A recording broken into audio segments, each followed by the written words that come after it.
Hi guys, it's Ali from Winged Reviews on Bookish Days. It's Saturday today, and this week's topic is realistic fiction versus fantasy, and kind of which team we're on. And there has been a little bit of confusion as to what this means, because really you could get confused and think that it means fantasy as a genre versus contemporary as a genre, whereas that's not the case, because contemporary can definitely be seen as fantasy in this instance, because fantasy is something that would never happen. So even if it's contemporary and it's like the ending is so like as if that would ever happen, you know, or love at first sight in Paris, or, you know, other things like that, it's still contemporary, but it's still fantasy because it's not realistic fiction, you know, it's stuff that would never happen. As for me, this is going to be very short because I am 100% fantasy. I don't think, other than one or two books, that I have ever even really read realistic fiction. Not my thing at all. Like someone else said earlier this week, I think it was Amanda, I read to get away. I read to be transported to something that would never happen to me ever.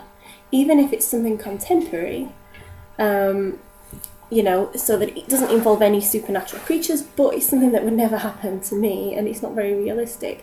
And that's why I read, because I like to put myself, you know, I like to see these other situations that are very unrealistic, because it's exciting and it's fun, and to me that is what reading is about. I do not like to read books where there is a theme of you know, like books where someone is ill.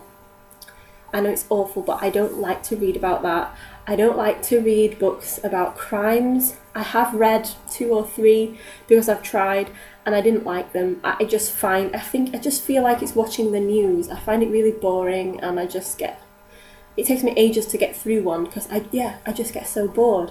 Whereas, you know, stick a book in front of me about zombies or unicorns or fairies. Fairies are my favourite. I will zip through that book because it's just so exciting to be transported somewhere that you wouldn't ordinarily get.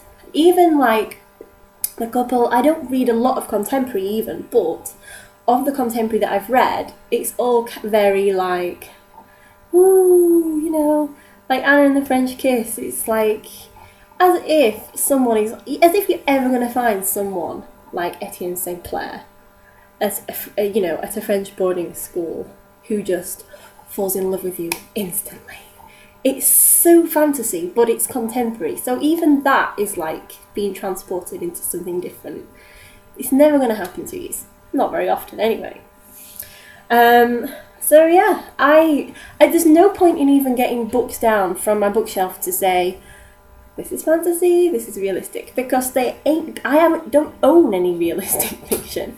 I think the nearest thing I own in realistic fiction to being realistic fiction is If I Stay, by Gail Forman, and even then it's kind of like, is that really realistic fiction? Because we are being told the story from the point of view of a girl who's in a coma, so we don't know whether people are really that, you know, active in their mind when they're in the coma, you know.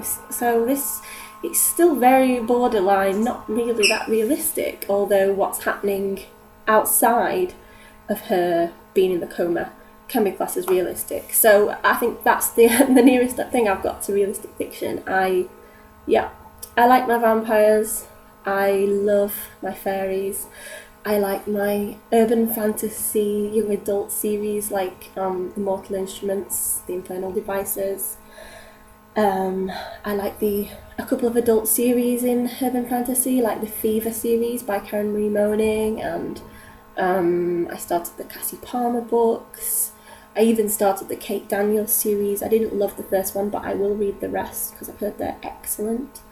I like my Black Dagger Brotherhoods, and I like my Iron Fae, and I love angel books and werewolves and shifters and just anything they were right now. It's just, that's what I read and that's what I love, so I am 100% team fantasy.